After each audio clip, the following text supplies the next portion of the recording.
to you that have never been done before. We the people tell the government what to do. It doesn't tell us. We the people are the driver. The government is the car. And we decide where it should go and by what route to do. We the people are free. And I hope we have once again reminded people that man is not free unless government is limited.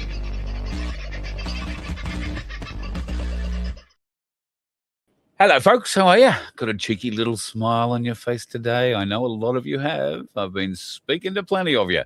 And there is a little glint in your eye. Could that be a silver glint, I wonder? Maybe even a golden glint. For certainly some people, it is certainly a golden glint. If you haven't seen the market prices so far today, let's have a quick check at ainsleyBullion.com.au. And, well, gold, 6,915. That's down a little bit on what I've seen it today. I have seen it over 7,000 today.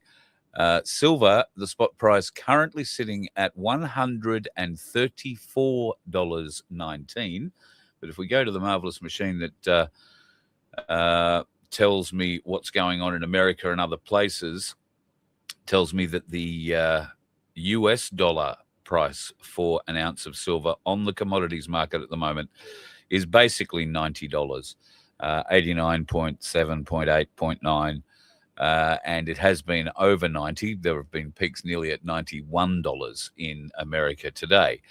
That isn't showing signs of slowing down anytime soon, folks. So if you think that you're hearing this bit of information for the first time now, and how did you miss the boat? You haven't missed the boat, but the window is narrowing for you to buy and make significant profits, depending on how much you want to hold this on for, hold on to this for. Silver is a generational wealth product.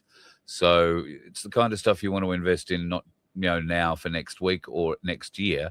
You really want to look at this as potentially a 5 to 10 year plan, given what's going on with the markets and some of the information that's coming out about just how damaged the market is. And as we've discussed previously, this bloke does poke his head up. I'll get rid of that. This bloke does poke his head up a lot and has very good information. I was telling you about this last night. And I did mention that I got thrown off a bit. There have been a couple of stories. I only mentioned one last night. That was the Samsung story that he put out that intimated that Samsung had discovered a new form of graphene technology that would allow them to replace silver in their manufacturing process, or at least significantly reduce it. There was also something in that report about them dumping along the lines of 350 million ounces of silver that they had accumulated over the last 5 years and stockpiled because of their need for it in the manufacturing processes. Now, I've not been able to find any news at all about that, or indeed one of the other stories that he mentioned. And because I am not a great bloodhound, I put a very good bloodhound onto the job, and he waves, works for treats.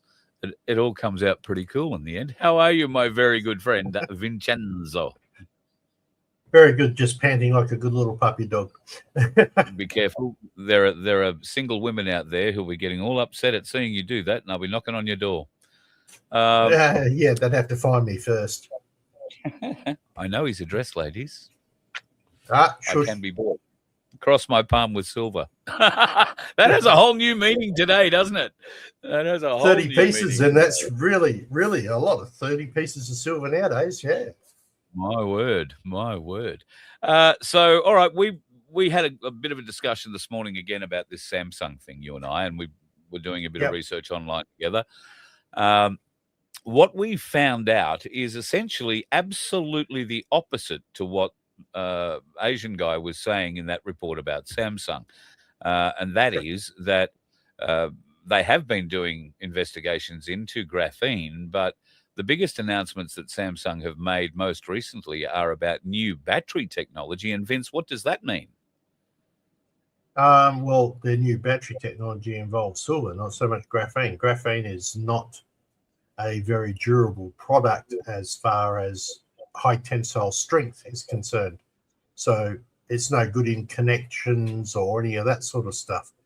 So effectively, if you had while it can improve connectivity, it can't be used as something that's rigid or solid enough to be able to take a plug going in and out a lot. It will wear away very quickly. So, Right. yeah. So you're saying something simple like if a phone charger cable was made of this, it wouldn't last very long. Break down. You'd have to have some other sort of, have to be melded with copper or silver, something to keep its consistency that had some sort of tensile strength. Flexibility. Yeah, because you were saying it's very brittle in how they're working with it. But at any rate, the demand for silver goes up at Samsung. It doesn't go down. Yeah, so, well, if what we heard about the new batteries, they're a silver-based battery. So, yeah. Yeah, so that leads me to believe, and I've had a lot of thought about this. Has been occupying a great deal of my time for the last 4 days, this John A.G. or Mr. Huang or whatever he's called on whatever program you happen to watch. AI. Yeah, Mr. AI. The information that he appears to be giving is great. Now, if this was Chinese propaganda and they were looking to bring down the Western economies, this is a great plan because this bloke has attracted a phenomenal amount of views across multiple channels in a very short piece of time. And therefore, and he makes understanding what's going on pretty understandable for people who don't follow it. So all of a sudden, if he turns around and says, oh, wow, now go and sell your silver today, there's going to be a lot of people turning up on the doors of Ainsley and other bullion dealers trying to offload silver, thinking that they are at the top of the market. Now, I'm not saying he's going to do that because not a lot, all the other information he puts out seems to be spot on the money. And one of the conversations that I had today was about whether or not he is, in fact, a white hat AI propaganda machine. What are your thoughts? Don't know. I've only seen one of his episodes that popped across my screen, and I did like what it said. Most of it was pretty basic logic with a bit of extra information. But, you know, everything you watch nowadays, including us right now, you must take with a grain of salt, right? At the moment, that's fairly large grains of salt, as far as I'm concerned, with the bullshit that's going on in the world at the moment. And there is a ton of that. All we try and do is interpret it as best that we can, discern from it what we can, and hopefully at least make it a little bit interesting, at times a little bit amusing, as to how we may interpret such details and bring them to you. I think that's a nice way of putting it, isn't it? So watch this space. Yeah. I think silver's going to keep going up. I was talking to some people today. They asked me for predictions. I said, well, you know, bear in mind, I have a voluminous knowledge on all this that extends maybe 2 years where I've really taken a serious interest in it. And even a serious interest, I would extend that to probably 3 months rather than 2 years, or shorten it, not extend it.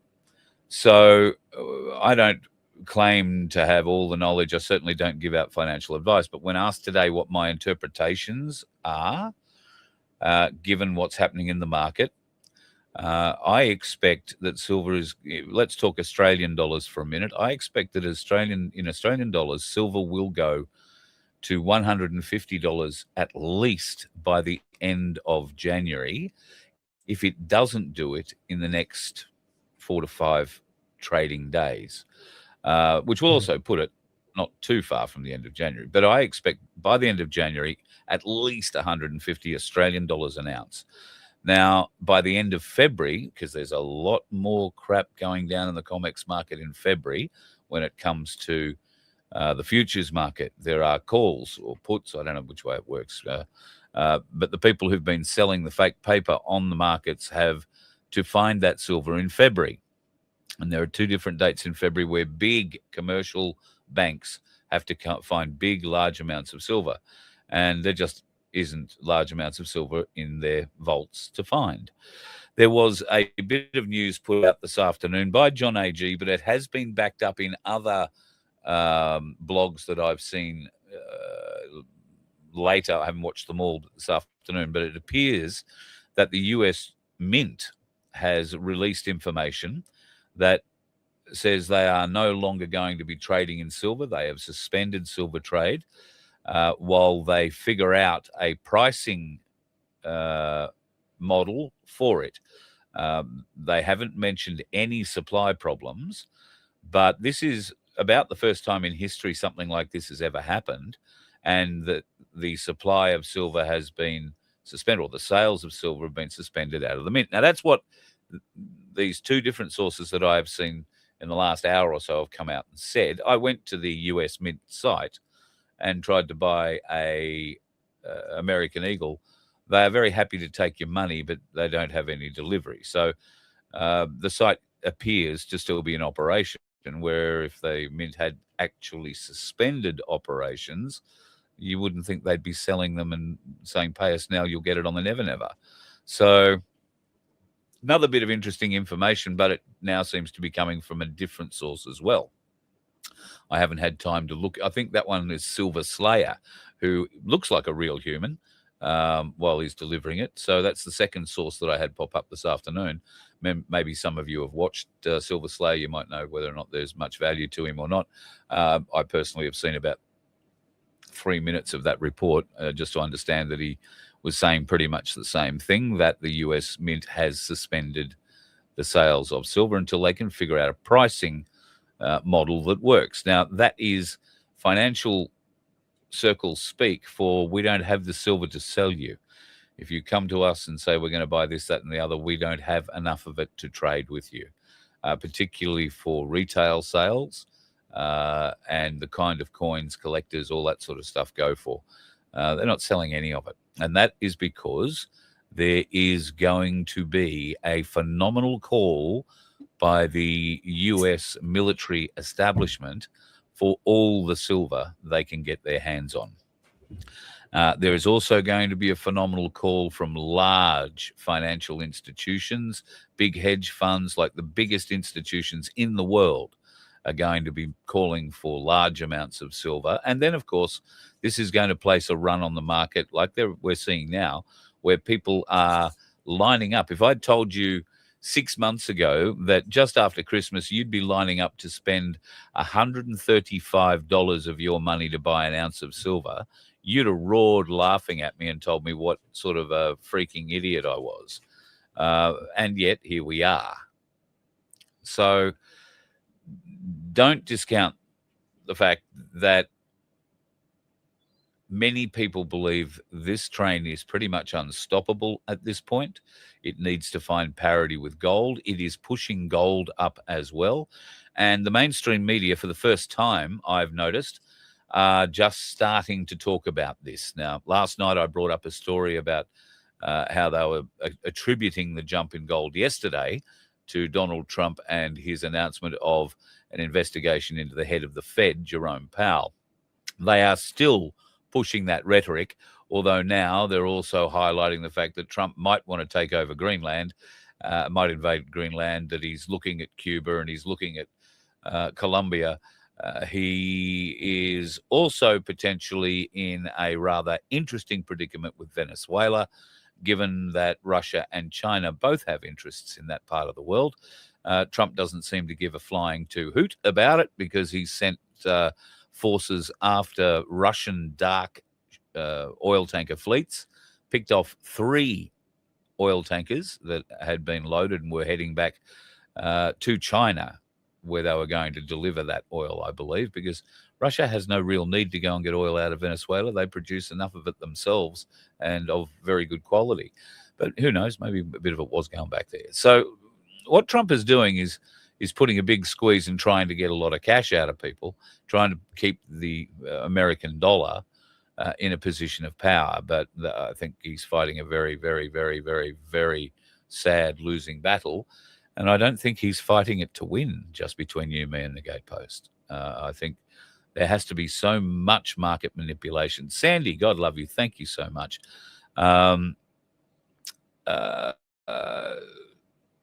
There has been so much manipulation on the price of silver and so much theft, so much hypothecation. And if you don't know what hypothecating money means, go and do a brave search on it, because Google will probably lie to you. But hypothecation is making money out of thin air. And it all works really, really well until somebody wants the physical cash, or in this case, the physical silver. And what they've been doing for years is hypothecating the silver. The CMC, which is the Canadian Metals Corporation or something like that, has had a lot to do with the regulation of the price, and so too have JP Morgan Chase. And they've had a phenomenal amount of silver in vaults, supposedly, that has been used as, if you like, the backstop to the market, to the COMEX market. So if the COMEX started to fail, they could crack those vaults open a little bit, flood the market with silver, and bring the price back down to whatever level they determined. Don't think they're able to do that anymore, and that has significant consequences, as we are seeing, for those big businesses. The media really aren't telling any of the truth yet. They're trying to spin it all off as a bit of Trump political theatre, when it is far from that. But I'm bloody sure that Trump is in it, up to his ears, in a good way, I mean.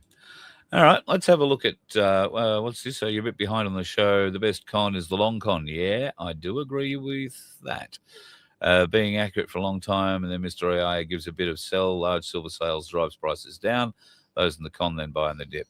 Yeah, that's sort of what I was thinking too. Keep an eye for the next pullback, and there will be a pullback at some point in the next couple of weeks, but I don't think it's going to be much. There has been pullbacks every day for the last couple of days. They've been throwing billions at this, the banks, trying to stop silver just continuing to escalate, throwing absolute billions at it. And it's just bad money going after goods. So eventually they've got to bite the bullet, admit what's actually going on, and run with the flow rather than against it. And that's when they're in a double bind. If they sell what silver they have, the price is going to go up. If they buy all the silver they need, the price is going to go up. So I don't know how they get out of it. I honestly do not know how you get out of it. Vince has his pretty little green and red candles ready to show us. So I gather you're going to explain what your pretty little green and red candles mean. He's cheating. He's looking on the bottom screen. So, yeah, well, pretty little candles is actually rather interesting. Let's just bring them up. And I figured out how to not accidentally pop the stage up. It's a setting inside here, and I've turned it off. So now I can have it at will. All right, so this is our 1 minute pricing. This is our 1 minute pricing at the moment. Let's go to something that's not so, well, go to a 4-hour chart. So if I'd kept my little yellow line going up there, I think we would have been doing quite nicely. But we can see over the 4-hour chart just how it's still going, and that rise is not looking like it's going to turn back. And we can see from the bottom of the chart down here, we have a lot of green. Very little sell-off, a lot of purchasing. There are some other things that I could bring up, but they'd take too long to worry about. But just so you all know, that's what it all looks like over the months.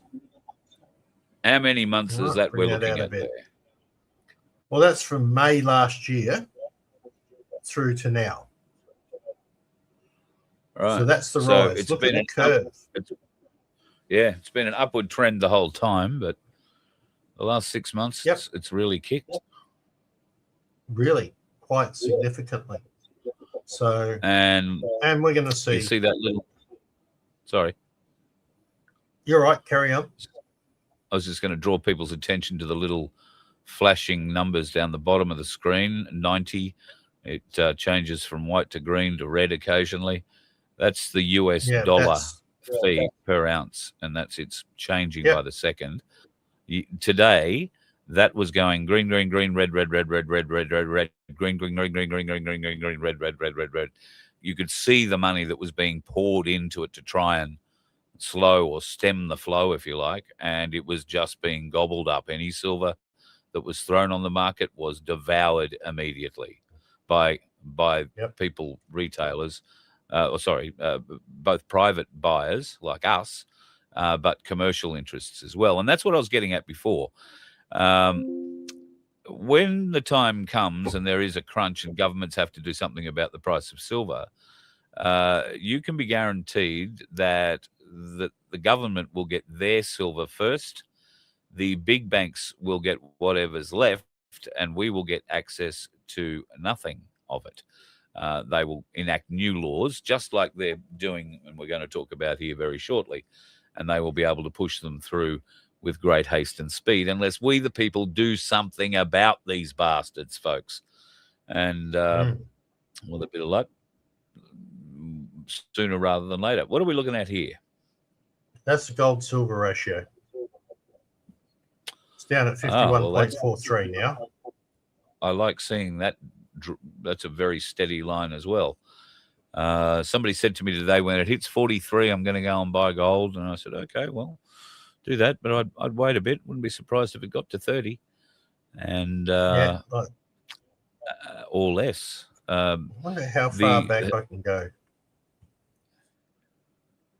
You keep talking. I'm just going to see when the last time it got low.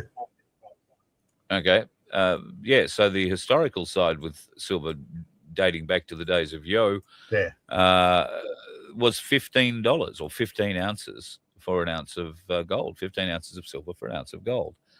And historically, it's shown that that's how silver generally balances out with gold in the long scheme of things. So if we extrapolate those figures, and my maths is nowhere near good enough, nor my knowledge of maths nowhere good enough to know how to do that. But if you turn that into today's money, I think you'd find that we're in for a reasonably interesting and enlightening wealth journey in the next 12 months. I was talking to a mate of mine today who's not in this in any way, shape, or form. I've been telling him for years, go and buy a bit of silver, and he's been in a much better position than me to go and do it. Hasn't done anything. Today, he's one of the ones that woke up and has FOMO. Oh, mate, where do I go to do this? How do I go and do it? Do you actually get to keep the silver, or do you even see it? And is it shiny? And how does it work? Knew nothing about it. And yet I've been talking to him about it for 3 years. So I might wind up taking him into Ainslie on the Gold Coast in the next few days and giving him a little bit of an education. People are starting to wake up, and they're the ones who are going to keep driving this price up, folks, because they will come in with their 5, their 10, their 15, 20, 50,000, $100,000 and say, well, look at the returns they've copped here in 2 weeks. And they're saying it's going to keep going. So quite literally, you could have the same returns again in another couple of weeks, and they could be looking at doubling their money. Yeah. All right. Monday, the 21st of February. Monday, the 21st of February in 2011, the gold-silver ratio hit 31.6. Just so that you're aware. Right. So we're down around the 50s. Before that point, not very long. It was very short time indeed. I'd have to zoom right in on that one because I am looking at a daily chart.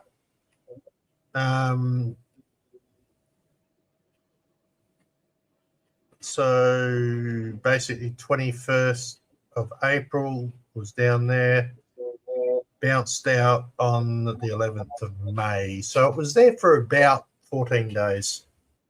Yeah, okay.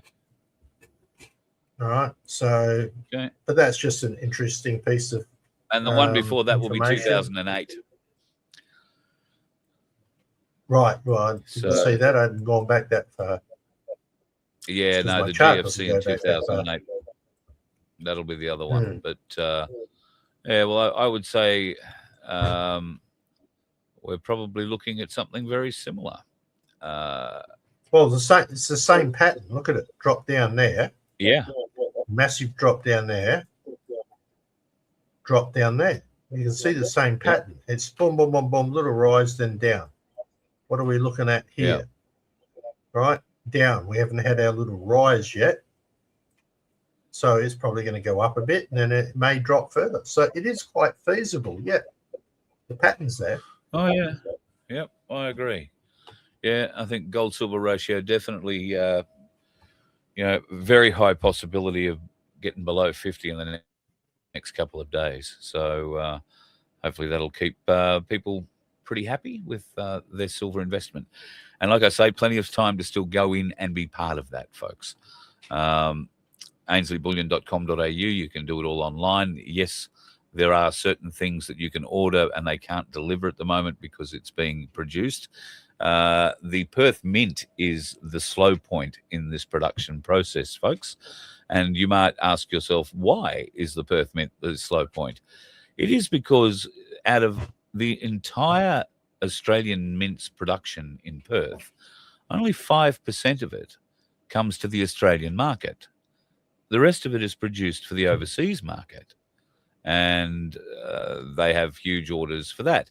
We've talked about them selling gold to the Shanghai Exchange before, under contract to have that gold at a certain chemical disposition, and they returned quite a lot of bars that they'd bought a few years back because those chemical analysis that they do once the bars get to China didn't add up to the specs they required them to be, so they sent them back, and the Perth Mint redid them all and sent them back the way they should have been.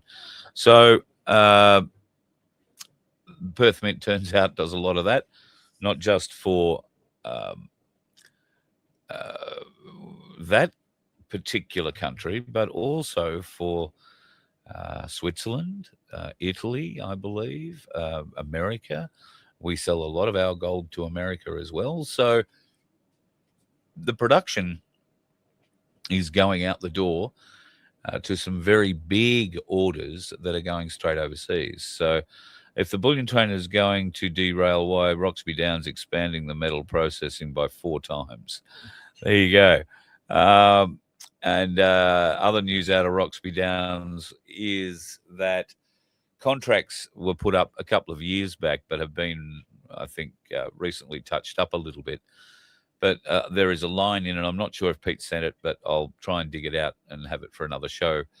There is a line in the contract that says, you will have to work at Roxby for the next X amount of years or until the war ends. So it's going to be interesting. And will there be war? Every opportunity in the Arctic, I would say, where things might kick off. Greenland is all of a sudden back on Donald Trump's radar. And I think it's for a variety of reasons, security being one of them. Well, I do too. And there's been another distraction thrown out about it, saying that there is a spaceship in the middle of Greenland that's been there thousands of years, and that it is actually a weather modification machine that produces all the cold weather in the world. It produces all the winter weather in the world, this thing. And it's, like 2 kilometers long and 3 kilometers wide and 450 meters tall, and apparently is right in the middle of Greenland. So if Donald Trump ever needed to... Yeah. Well, I think you were probably seen the movie Distraction. Yeah, exactly. What is it? The Ice Palace or whatever the hell where Superman goes? Yeah, he went and found it buried in the ice in somewhere. It was supposed supposedly at the North Pole, but I thought Santa had taken that spot. So, at any rate, I think Greenland is a distraction. You're right. America already has so much infrastructure there now anyway that for the Russians to want to take it or for the Chinese to take it, it would be a hell of a battle, of which I'm pretty confident the Greenlandians would be on the American side for. So whether they want to be fully Americanized and adopted as a protectorate or whatever, I don't think it really matters. They are by default. The Americans are not going to let anybody get in close there. They've got all sorts of military infrastructure, huge amounts, and they have had since the Second World War, since before the Second World War. So they're not going to give that up lightly, easily, or politely. But they don't need to own or run Greenland to still use all those facilities. It would just be a lot easier if they could tell the Greenlandians what to do, when to do it, and what to stay away from. So, but yeah, I think total distraction, a lot of this total distraction. So Zelensky now is a distraction. It's more like a joke on the mainstream media. Every time they wheel Zelensky out, he's got his hand out for more friggin' money or more weapons. He's throwing them around more bloody rhetoric. I don't know why Putin just doesn't wipe him off the face of the earth and be done with it. But I think that too is because it's part of the theatre.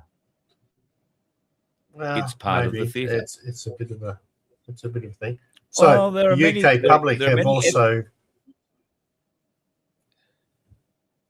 Had you heard that today? The UK public have officially defeated the government's mandatory digital ID bill. Yep.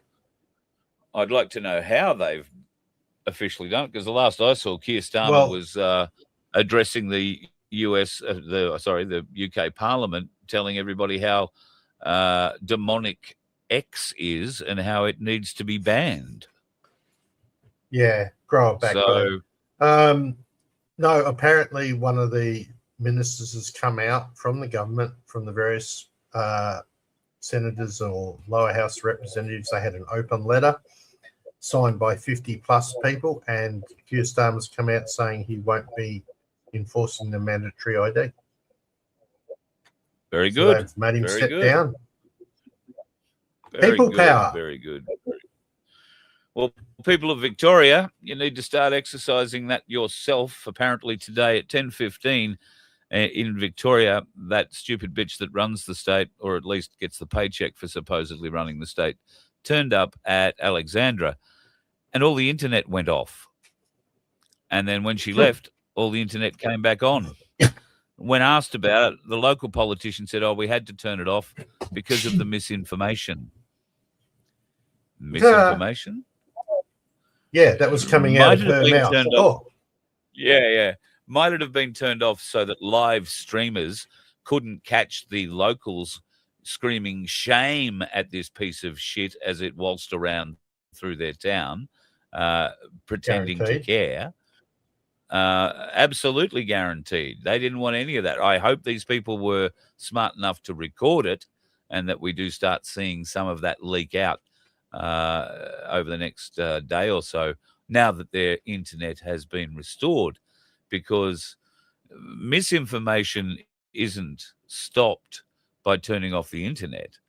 People still record shit, and then when the internet gets restored, they post it. So all you are doing is making yourselves look completely puerile and, well, shifty, shady, shonky, all the S's. Shit is what it makes you look like. Shit. But anyway, get rid of that bitch, people. Get rid of her fast. Speaking of getting rid of things, combating anti-Semitism, hate and extremist bill is set to be, I was going to say debated. It won't be. It'll be forced through by the Labor government next week when they recall a number of, they recall the Parliament to talk through some of this stuff. Yeah. Now, before we go there and you get me upset, right, and before we totally dive away from silver, I did an interview today with Matt from Ainsley Bullion, right, which will be shown on Coin Toss show this coming Saturday night. Went for about an hour. Some very, very good information came out of that about tokenizations, about way that you can build up your silver if you need to through valid tokens that is actually backed by Ainsley Bullion. We also talked a bit about various cryptocurrencies and the crypto desk and also the Ainsley Saver account. So all of that stuff for about an hour, full on, straight from Ainsley's Brisbane office with Matt, will be happening this Saturday night at 8 o'clock South Australian time on Coin Toss. You'll find that on the FBN channel. So now you can go and get very good. Go for it. Very good. And Matt's great value. Matt's one of the guys that comes on and does the collectibles chat with me occasionally.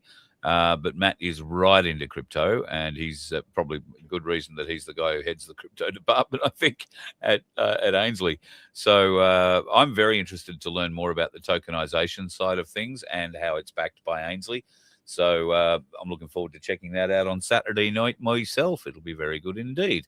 All right, back to the anti-Semitism scum. Now, this is a post I think Craig Cole put up, but it's through Stand Up Now Australia.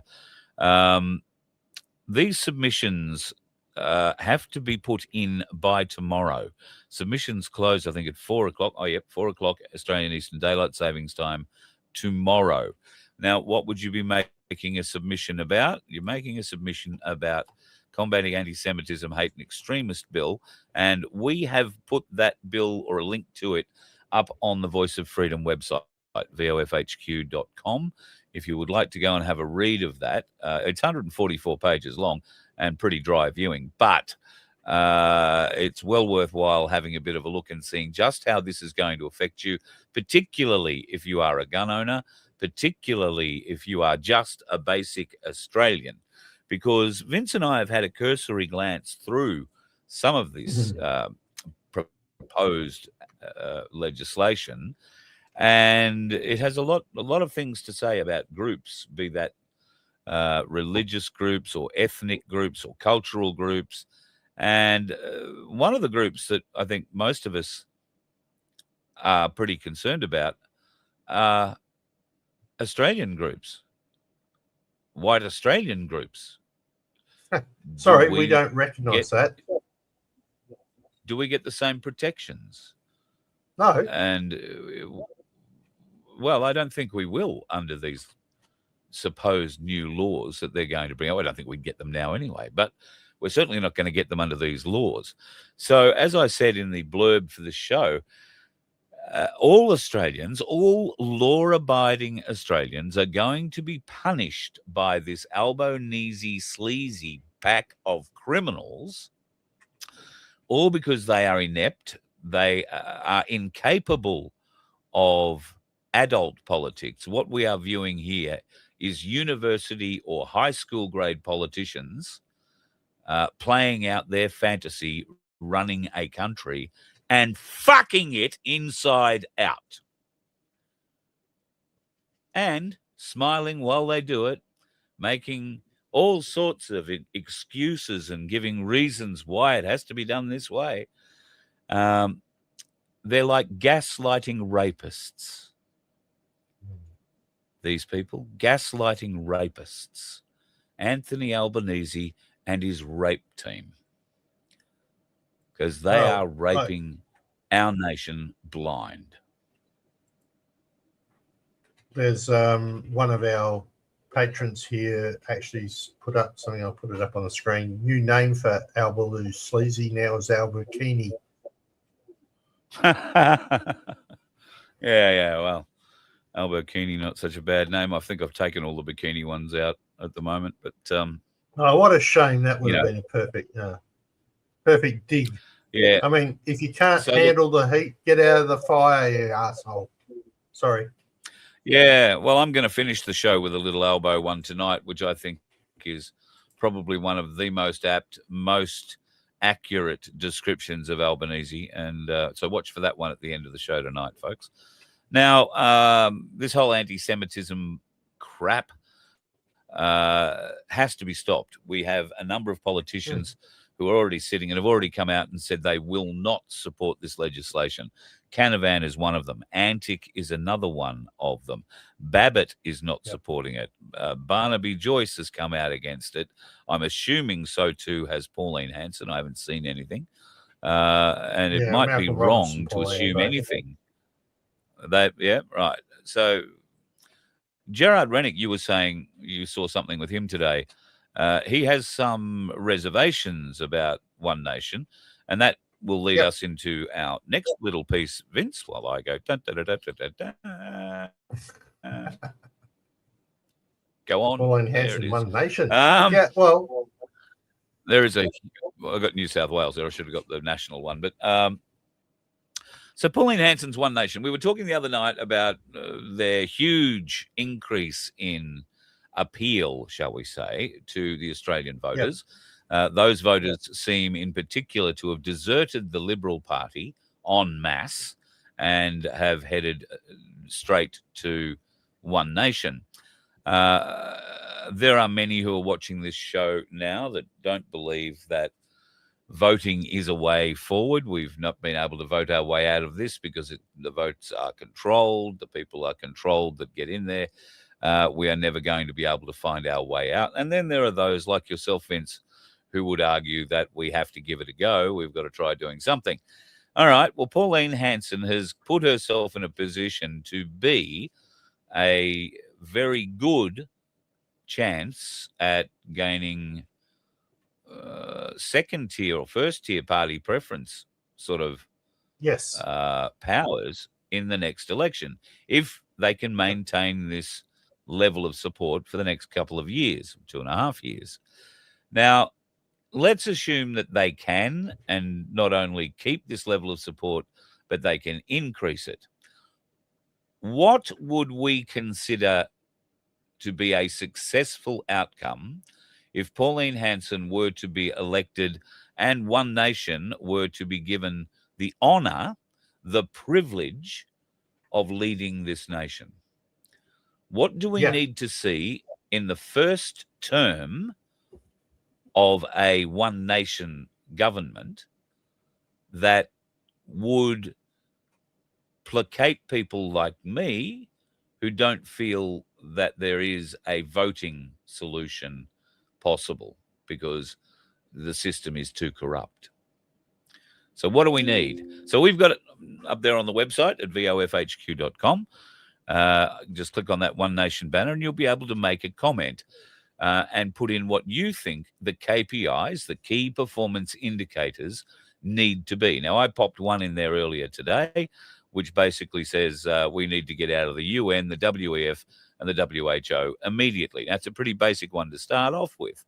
But would love to hear what you have to say about this, because if you have an input in this, then we will make sure it gets to One Nation, that they see what thoughts you have, what KPIs, be them 1, 2, 10, 20, 100.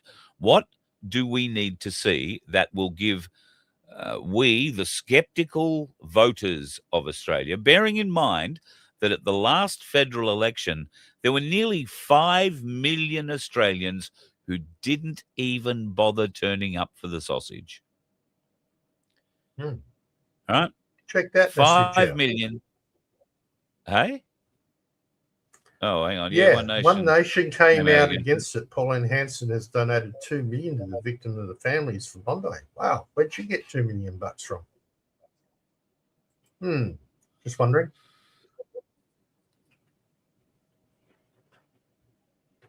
That raises a whole other set of questions. That really does. That really does raise a whole heap of questions. If we're going to have.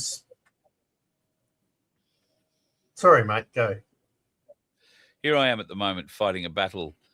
I'm not really fighting a battle. I'm amusing myself on bored and lonely moments with a bunch of trolls on Facebook. And it makes me feel bad that I've lowered myself to that level. when there is genuine things we could actually be discussing for the benefit of us all. And these people are calling us shills, you know. One of them made a video. I think his name is Cameron Sewell, made a video that he put out yesterday, which I have to say looks like some glue-sniffing meth head got a hold of a microphone and a video camera and produced a vomitous piece of rap that was quite hysterical and very embarrassing. I was embarrassed for him to watch it. I was going back today to download it so I could play it to you tonight and just give you an accurate idea of the kind of people I've got to deal with on a regular basis, and Cass Smith, as it turns out, at the moment as well.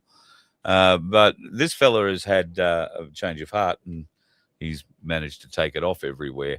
And before I was able to take a screenshot, or not screenshot, I would have just video hashed it. But yeah, fighting with the shills. So what we want to do is make sure that One Nation isn't a shill for something else. Bearing in mind that I have a pretty good understanding of what the word shill means, and the people who tend to use it in our Facebook arenas are barely able to spell it. I think they'd probably need Siri's help. So we'll have interesting updates on that if I can be bothered going back to the chats at some stage over the next few weeks. You watched Tim Dwyer drill earlier. Interesting watch. He is always a very interesting watch, Tim Dwyer, and he will be talking about, no doubt, the great deal of work they've been putting in on a constitutional front for us going forward. There are many different fronts in this war and many different folks battling on what may ostensibly look like the same front at times, but, well, sometimes they are, sometimes they're not, let's just say. Forget Pauline, is there no voting solution? Oh, I missed that. Oh, sorry. That one. Well, you just turn them all off when I can't read them all. Forget Pauline, if there's no voting solution, I'm guessing, yeah. Computers can manipulate anything. That's my problem. Anyone wearing a foreign flag in Parliament is a no vote from me. Anyone wearing a foreign flag should be thrown out of the Parliament, is my opinion on that. No suitable candidate to follow my will. Yes, I agree. No suitable candidate should not automatically mean a vote for the donkeys that will go directly to the morons that are running the country. So, but it does. Yeah. Okay, so yeah, I've got to clarify. So many people are so confirmed that everything that we do with the lower house is counted by computers. It's not. It's all counted by hand. The lower house is counted by hand, people. Does that mean people can make mistakes? It sure does. But there's no computers involved. There's no scanning. There's none of that. The only time they use any sort of software is to relation to the Senate. Impossible to believe. It's not. It's 100% correct. You could not have hand counted enough votes to declare the election inside 2.5 hours, as they did before Western Australia had even closed voting. Yeah. Yes, you cannot hand count that amount of votes in 2 hours. You can't. Yeah, you can. You can, because they're only doing the first preference of that count. That's the trap. See, that's where people fall into it. It's only the first preference, the top layer that's counted. Later, it goes back to have a full count, and all the preferences get moved out correctly. So you need to understand how the two-party preferred system I still works. don't understand how you can declare one team 2.5 hours into an election when you haven't counted the preferences yet. It's done with a relation to the amount of votes count versus the amount they expect to come in. Oh, you mean there's an algorithm? There's an algorithm that you work to. Oh yeah, it's an algorithm, but it's a mathematical. But it's not done by a computer. Involved. No, it's not done by a computer. No, it's not. It's simply a matter of counting. I've been through this, Carl. You saw me go through this already. All right, so it is counted. And of course, every single person that does not vote is just giving it to the party they don't want. So you reap what you will sow. Now, do I want to vote for a corporate government? No. But if I'm going to be in on the bloody board, I might as well put my vote where it counts. So that's where I stand. Well, we've often thought that about putting our vote where it counts. In fact, that's one of the big messages that are put out every election cycle. Make your vote count, make your vote count. And yet we always seem to elect morons or controlled fools or gutless, weak individuals who allow themselves to be controlled. And I don't think the Australian people are that stupid. We don't have enough awake people. Yes, they are. I don't think that the Australian people are that stupid. I think we have the ability, and there are good people who've gone into that place that have been corrupted by it. And that is the institution 100%. we fight against. That is the institution we fight against. So, yeah. And I believe it's at the moment, to its core. Are we going to put the devil in that we already know, or are we going to try a different devil this time that may just suit us better? Well, no, the other alternative is we replace all the devils with our own. And that's how are you going to do that? There's no way. Well, I'm not going to tell you about that right now. I'm not going to tell you about that. Well, there are plenty of ways it can be done. But there are just that sort of thing being exercised right now in countries around the world. It won't take forever before it comes to Australia, believe me. Particularly if they keep treating the Australians the way that they are with legislation like they're about to try and force through on us. Yeah. No, I agree with you. I mean, I looked at this legislation that's here right now. Guys, you don't just get to watch one piece of legislation here. You've got to look up the Crimes Act of 95. You've got to look up other pieces of legislation. It's where they hide the bullshit. Sub that, add the things. It's what they do every time. If they bring out a bill, they don't amend one piece of legislation. They amend a whole heap of pieces of legislation to tie you up in knots. And this is 144 pages of changes to various pieces of legislation, besides what it's got inside itself. So it's just crap. It's beyond a joke, and we don't need it. We don't need it. Last night I was talking about, last night and the night before, I was talking about laser beams coming from the sky around the fires in Victoria over the weekend. Now, without touching on that, I did mention that Higgins storm chasing were quoted as having photos of 3 Learjets on the ground at what I assume to be Avalon and near Geelong. They were having equipment, looked like lasers, somebody said, fitted to them.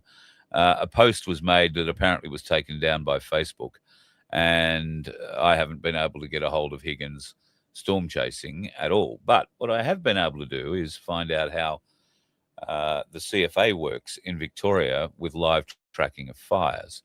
And what they have is a number of aircraft that fly around using LiDAR and radars and infrared cameras and all sorts of high-tech gadgetry that must be attached to an aircraft and flown over the fire grounds, over and around the fire grounds. There were 3 aircraft apparently involved in this incident with stuff seen being fitted to them, 3 Learjets apparently. The way that the CFA's live fire tracking for their system works, and I guess I hope it's similar in other parts of Australia, is that they get a live feed from these aircraft that is compiled from 3 aircraft flying a racetrack circuit around the fire area. And so they get a 3-dimensional image that complete with hot spots and ember attacks and all this sort of stuff.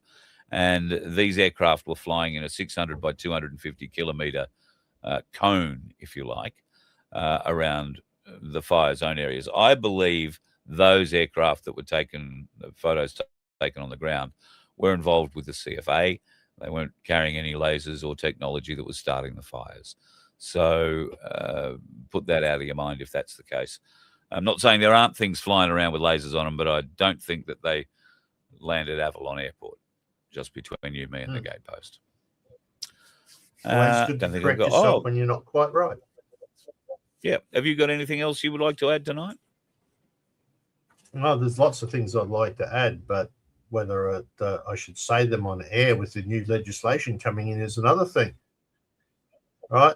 Well, So you can go and do that Albo on your own show. Puccini. What show? Oh yeah, my Vince Real Talk. Oh, On speaking of which, I on put one of them Coin Toss. out. Oh, Vince.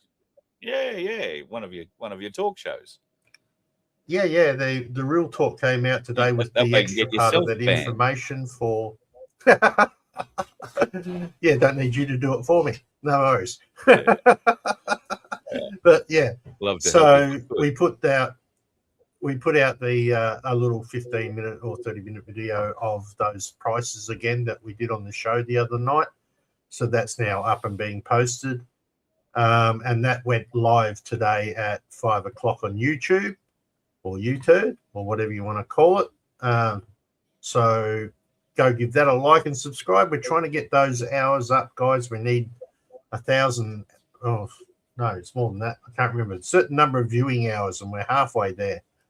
So that would be fantastic. Keep going. So, all right, how do people find the and site? for those, well, FBN Media, which is FBN.online at YouTube, I believe.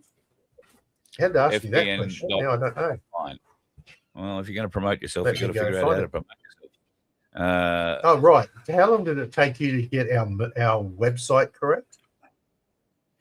Do you want Just to wave saying. now before I cut you off, or do you not want to be cut off? No. You have to wait now. You have to wait now because I've got to find FBN Media. It's at fbnmedia.online in YouTube. So right. YouTube / at fbnmedia.online. Right, you'll find us there. Now I probably should get off before I get into further trouble. So it's been a wonderful pleasure. You don't have to get up immediately. I will leave you though with unless you've got nothing else to add. I want to show you something, and then we'll leave. There was something else I had to add, but I just can't think what it is off the top of my head. All right. No, it's gone. It's flitted away. Oh yes, no, I remember. For those who live in South Australia, we will be doing a fairly comprehensive discussion with many of the political people voting in the South Australian election. So I will try and keep that as unbiased as possible, but there will be information and some reasonably hard questions that will be asked of these people, and you get a chance to see what their response is so you know who you're voting for. So that will be happening. It's going to be a South Australian-based thing, but that will happen on Real Talk with Vince. All right. Now very good. Love your work. You know how to say goodbye. No. Oh, you just beat me to it. Very brother. Vince, God love him. Marvelous human being. I have a very dear friend. His name is Dwayne. Now, Dwayne is currently in central Queensland or thereabouts. He's the kind of bloke who knows how to get around the bush pretty well and knows his way around a fishing rod and certainly knows his way around a mud crab trap. Today, he sent me his size 10 thong. How nice is that? And a couple of muddies that he caught yesterday and just pulled out of the freezer for me so he could brag today. But that's the kind of thing that we're pulling out of some of the rivers in central Queensland at the moment. If you happen to be on the Gold Coast, finding a take-homeable size mud crab is almost an Olympic sport, as also is stealing the crabs out of other people's crab pots. I don't know why. Oh, no, I'm not going to get it. That's a story for another night. But at any rate, crab pots, lovely, or crabs at least, lovely thing to have this time of year. Get a bit of mud crab into your sweet chili sauce on them. Very nice indeed. Hope you enjoy your evening tonight, folks, and keep buying silver if you can. Go and grab another coin. I'm going to go and buy another coin today. There is a new coin that has just been released today. And if I put this up, it should pop up next, I think, on there. Oh, no, maybe it's the next one. It is the new Kookaburra coin. Get a load of this. It'll only come. Oh, bugger. I thought it was going to come up. There is a new Kookaburra coin that has only been released today at Ainsley Bullion. And I think it is absolutely spectacular. So you can go along and check it out at their website, ainslieybullion.com.au. That's it there. Beautiful coin. So available at Ainsley Bullion. It is not delivered to them yet. It's a Perth Mint production, but if you buy it, you'll get it marked down, and delivery will come in a week or two when they arrive from the Perth Mint. And some of those delivery dates might be extended a little because the Perth Mint, as I told you at the head of the show, working their ass off to fill all their orders. But as Australia really is only 5% of their market, they're filling the big overseas orders first, by the sounds of it. Don't know. Just a reminder, Voice of Freedom Donkey Sanctuary. We have 254 tickets left to sell. Guys, we need to get some more money and some more hay down to support that Donkey Sanctuary. Right? 254 tickets. Your challenge, should you choose to accept it, is to get rid of those tickets over the next 2 days. Bye. That message self-destructed in less than 5 seconds. That's very good. Thank you, Vince. He caught me just before I was about to tell you. Yeah, only $2 a ticket. Go to merch.vofhq.com. Click on this Sanctuary $750 link. And if you can spare $2, if you can spare $4, $6, $8, $10, or $20, we would love you to purchase a ticket, or 10 or 20. And we will endeavour to get Sandy and those marvellous donkeys a little bit more feed for January. This one has been dragging out a bit, and Vince and I are going to have a bit of a conversation about what we're going to do with our lottery going forward. We do have some other things planned, and maybe the lottery at this stage might change a little bit. We do have a fairly sizable chunk of silver donated by one of you that we want to put up for a prize. Every day that we hold it longer makes that piece of silver much more valuable. So we can only get to that once we get rid of this, or once we end this particular lottery. So please, if you can, go to our website, merch.vofhq.com. Click on the Sanctuary 750 link and help us clean up those last 250 odd tickets. 254, I think Vince said. And we can get some hay into the donkeys' mouths. We can pay a bill. Actually, at the end of the day, we probably won't be able to pay a bill. But we will be able to feed the donkeys a bit. And we can get on with what will be a quite substantial prize next time round. So look forward to having you as part of that. Be safe on the roads, folks. The roads are starting to fill up with people who are going back to work. And, of course, there is all those fun times of the year where you've got to go and get school books organised. And do you still put contact on books, or do you just get a new cover for the iPad these days? I really don't know how it works. I do know that there'll be a lot of people on the roads, and there's a fairly sizable percentage of them that are going to be dickheads. Avoid them at all costs is my advice. See you tomorrow night. You let one ant stand up to us, then they all might stand up. Those puny little ants outnumber us 100 to 1. And if they ever figure that out, there goes our way of life. It's not about food. It's about keeping those ants in line. That's why we're going back. Does anybody else want to stay? Let's rock!